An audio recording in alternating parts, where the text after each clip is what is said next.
नमस्कार दोस्तों, मैं हूं अभिनय और आप सभी का वेलकम करता हूं स्टूडेंट पे। दोस्तों, यहाँ पे अमेरिका में बहुत ही बड़ा एक प्रोटेस्ट शुरू हो गया है और ऐसा बताया जा रहा है कि ये हिस्ट्री में पहली बार है कि इस तरीके से लोग सड़कों पे आए। लाखों की संख्या है और लोग यहाँ पे यही डिमांड कर रहे हैं, एलन मस्क को क्या करो, अरेस्ट कर लो। और डोनाल्ड ट्रंप जो भी डिसीजन अभी तक लिए हैं, जिस तरीके का ये पॉलिसी इन्होंने अपनाया है, उसको या तो पीछे ले लो या तुम अपने ऑफिस से रिजाइन कर दो। मतलब प्रेसिडेंट का जो ऑफिस है उसको क्या कर दो, तुम छोड़ दो। देखिए दोस्तों, सबसे पहले ये आप बात समझ लीजिए, ये जो डोमेस्टिक प्रोटेस्ट है, इससे पहले अगर आप इंटरनेशनल लेवल पर देखें तो दुनिया भर की जो भी कंट्रीज है वो अमेरिका के अगेंस्ट में प्रोटेस्ट कर रही है। बॉयकॉट अमेरिकन प्रोडक्ट का ये जो पूरा एक कैंपेन चल रहा है, पूरी दुनिया में चल रहा है।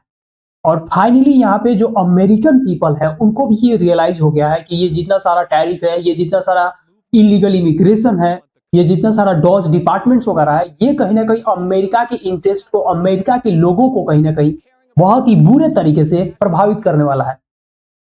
आप यहाँ पे पढ़ सकते हैं कि इनके प्रोटेस्ट का जो पूरा एक स्लोगन है, हैंड्स ऑफ। हैंड्स ऑफ मतलब ये है कि कहीं ना कहीं जो जो चीजें आप कर रहे हो, चाहे वो इमिग्रेशन का पॉलिसी हो, चाहे वो टैरिफ का पॉलिसी हो, चाहे वो एजुकेशन का पॉलिसी हो, चाहे हेल्थ केयर का पॉलिसी हो, चाहे डॉज वाला पॉलिसी हो, ये सारे जो पॉलिसीज यहां से अपने हाथ को क्या करना है, तुमको खींचना है। मतलब तुम्हें यहाँ पे कुछ करने की जरूरत नहीं थी और इसकी वजह से लोग यहाँ पे पूरे गुस्से में है। और आने वाले समय में ऐसा बताया जा रहा है, अगर ये प्रोटेस्ट कंटिन्यू रहता है तो एक मैसिव जियोपॉलिटिकल इसका जो इम्पैक्ट है वो हमको दिखने को मिल सकता है। आप यहाँ पे क्लियरली पढ़ सकते हैं कि millions of people took part in protest against president Donald Trump and Elon Musk. जी हाँ दोस्तों, सबसे पहले तो आप समझ लीजिए एलन मस्क पे क्यों नाराजगी है। एलन मस्क जो है वो आपको पता होना चाहिए कि वो डॉज डिपार्टमेंट को हेड कर रहा है। और जब भी कोई भी प्राइवेट कंपनी हो और उसमें अगर सीईओ को बोला जाए कि तुम्हें क्या करना है, जो भी खर्चे हैं कंपनी को उसको कम कर देना है, तो सबसे आसान रास्ता उनके लिए ये होता है कि जो भी लोग उसमें काम कर रहे हैं उसमें से लोगों को ये लोग क्या करते हैं, ले ऑफ कर देते हैं, नौकरी से निकालना शुरू कर देते हैं। और यही थ्योरी अप्लाई किया है एलन मस्क ने अमेरिकन गवर्नमेंट में।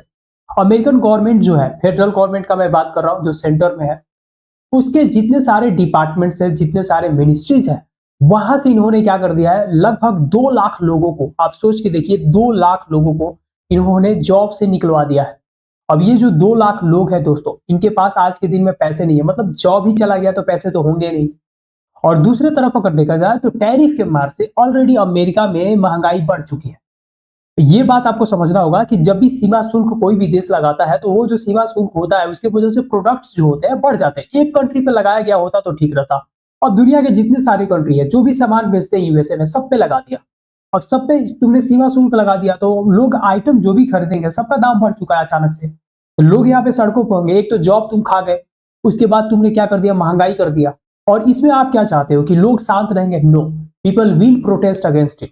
ये जो पूरा पॉलिसी है इसी के अगेंस्ट में ये लड़ाई है। उस पर से अगर नीतियां देखें आप डोनाल्ड ट्रंप का, तो इस तरीके से इन्होंने डिसीजन लिया है कि जैसे लगते हैं कि ये क्या है, डिक्टेटर है।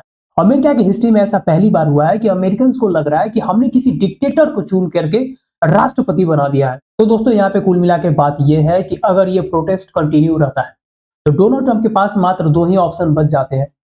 या तो ये पूरे प्रोटेस्ट को सप्रेस कर दे, या ये क्या करे, अपने पॉलिसीज में कहीं ना कहीं चेंजेस लाए।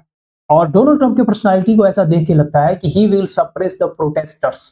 ये ऐसा लग रहा है कि कहीं ना कहीं ये प्रोटेस्टर्स को सप्रेस करने की कोशिश करेंगे। क्योंकि दोस्तों, अगर डोनाल्ड ट्रंप का पूरा पॉलिसी देखेंगे शुरुआत से लेके अभी तक, अगर आप देखें जब से इन्होंने प्रेसिडेंट के ऑफिस को अज्यूम किया है तब से लेके अभी तक इन्होंने मेजर चेंजेस किया है। इस तरीके से चेंजेस किए हैं कि अमेरिका के लोग भी शौक है कि इतना जल्दी जल्दी डिसीजन विदाउट थिंकिंग कि इसका परिणाम लॉन्ग टर्म क्या होने वाला है, ऐसे कैसे ले सकते हो। सारे दुनिया पे तुमने क्या कर दिया, टैरिफ लगा दिया, ये जानते हुए कि अमेरिका के जो लोग हैं उनका जो कॉस्ट ऑफ लिविंग है वो बढ़ जाएगा। उसके बाद एजुकेशन सिस्टम को ओवरहॉल कर दिया इन्होंने। उसके बाद जो मेडिकल स्टाफ है, मतलब जो हेल्थ सेक्टर है, उसमें से इन्होंने फंडिंग को कट कर दिया है। और करंट में अगर देखा जाए तो एलजीबीटीक्यू जो कम्युनिटी है उनको भी यहाँ पे प्रोटेक्शन देना इन्होंने बंद कर दिया। तो एक तरीके से देखा जाए तो पूरा जो बेसिक टेनेट्स था अमेरिका का कि यहाँ पे लिबर्टी आपको मिलता है, यहाँ पे ओपननेस है, ये सारे जो थ्योरीज है बिल्कुल अगेंस्ट जा रहा है डोनाल्ड ट्रंप के पॉलिसीज के। और ये जो लोग हैं कहीं ना कहीं इस बात को नोटिस कर रहे हैं। और दुनिया भर में, मैं बता चुका हूं आपको पहले भी और अभी भी बता रहा हूं, दुनिया भर में ऑलरेडी अमेरिका के अगेंस्ट में एक मैसिव प्रोटेस्ट हो रहा है। आने वाले समय में अमेरिका जो है अगर इस तरीके से पॉलिसी बना के रखेगा, दुनिया के साथ इस तरीके से अगर रिश्ता कायम रखेगा, तो इनको मार्केट ढूंढने में बहुत परेशानी होने वाला है। मान लीजिए आप मैन्युफैक्चर करना शुरू भी कर दिए, लेकिन आप बेचोगे कहाँ पे? जो भी आप मैन्युफैक्चर कर रहे हो पूरा आपके डोमेस्टिक मार्केट में खपत तो होगी नहीं, अगर हो भी जाती है तो उससे ग्रो होने वाले हो नहीं। You have to go international, international जाना पड़ेगा। और अगर डोनाल्ड ट्रंप इस तरीके से लोगों पे टैरिफ लगाते रहेंगे तो दुनिया की जो गवर्नमेंट है वो भी यहाँ पे मिल के क्या करेगी, इनके कंट्री पे टैरिफ लगाएगी, जिसके वजह से इनका जो आइटम है उस कंट्री में नहीं बिक पाएगा।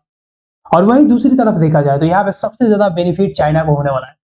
चाइना ने ऑलरेडी जितने सारे कंट्रीज जो अमेरिका के साथ होते थे, आज के दिन में अमेरिका के अगेंस्ट में होने लगे हैं।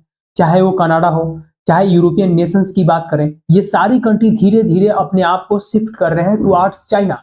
और चाइना की तरफ जैसे शिफ्ट होगा, अमेरिका का जो हेजेमनी है वो गिर जाएगा। अमेरिका का जो मार्केट है वो यहाँ पे कहीं ना कहीं कोलैप्स कर जाएगा। और इसी बात को लेके सारे जो लोग हैं, अमेरिकन जो है, वो इस बात को लेके चिंतित है कि इस तरीके का डिक्टेटरशिप हमने अभी तक हिस्ट्री में नहीं देखा था। और ये जो पॉलिसीज है वो क्या है, अमेरिका के बिल्कुल अगेंस्ट में है, अमेरिकन पीपल के अगेंस्ट में है।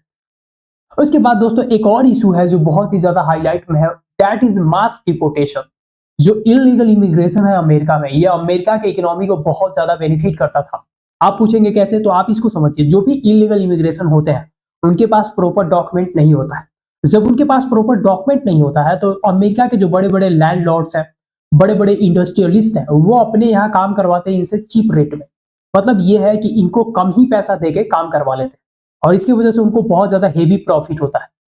लेकिन जब से ये पॉलिसी आया है कि जितने सारे इलीगल इमिग्रेशन है, चाहे वो किसी भी रिलीजन के हो, चाहे किसी भी कंट्री के हो, उनको हमको क्या कर देना है, निकाल के फेंक देना है। इसकी वजह से वो जो ग्रुप है, जो वो इंडस्ट्रियलिस्ट है, लैंडलॉर्ड्स हैं, वो भी यहाँ पे नाराज है कि जो मेरा पहले जो काम था वो कम दाम में हो जाता था, अब उसके लिए मुझे एक हेवी अमाउंट ऑफ जो मनी है वो पे करना पड़ेगा।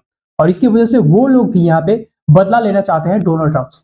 तो एक तरीके से अगर आप देखेंगे यहाँ पे, तो जो लोग डोनाल्ड ट्रंप से लिंक्ड नहीं है, चाहे वो बिजनेसमैन हो, चाहे कोई भी हो, सब के सब यहाँ पे चाहते हैं कि डोनाल्ड ट्रंप की ये जो पॉलिसी है वो कहीं ना कहीं क्या है, अगेंस्ट अमेरिका है। और डोनाल्ड ट्रंप को यहाँ पे क्या करना चाहिए, हटा देना चाहिए। बाकी आपका क्या थॉट है, कमेंट में हमें जरूर बताइए। और अगर आप इस चैनल पर नया है तो चैनल को सब्सक्राइब कीजिए, अपने दोस्तों के साथ शेयर कीजिए। तो मिलते हैं फिर नेक्स्ट वीडियो में किसी नए टॉपिक के साथ। तब तक के लिए अपना ख्याल रखिए।